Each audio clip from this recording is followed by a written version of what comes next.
3-апрель. Жеңилүүгө кандай мамиле кылуу керек? Мен өзүм каалаган жакшылыкты эмес, өзүм каалабаган жамандыкты кылам. Римдиктер 7:19. Машаякчылар дайым эле күнөөгө жеңилип жашашпайт. Ошондой эле биз күнөөнүн үстүнөн да толук жеңишке жетип жашабайбыз.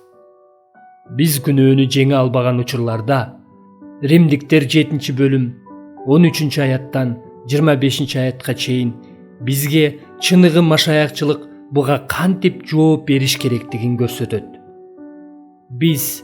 Мен Кудайдын мыйзамын сүйөм. Мен кылган нерсени жек көрөм. Мен бир байкуш адаммын. Өлүмгө дуушар кыла турган ушул денеден мени ким куткарат деп айтышыбыз керек. Кудайга ыраазычылык болсун. Жеңиш менин теңирим Ыйса Машаяк аркылуу келет. Башкача айтканда, бир дагы машаякчы жеңилүүдө жашагысы келбейт. Бир дагы машаякчы жеңилип жашаганга макул эмес. Эгер биз бир кайсы убакытта жеңилсек, биз бул жөнүндө калп айтпашыбыз керек. Эч кандай эки жүздүүлүк, эч кандай жасакерленүү, эч кандай мактануучулук жана эч кандай жасалма жылмаюу же үстүртөн жасалма көрүнүш нерселер болбошу керек.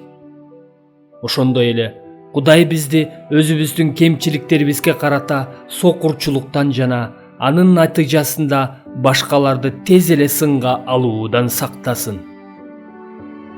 Кудай бизге башкалардын эмес, өзүбүздүн кемчиликтерибизден өзүбүздүн абийирибиз ашкерелешине жардам берсин.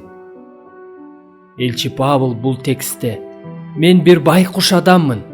Өлүмгө дуушар кыла турган ушул денеден мени ким куткарат?»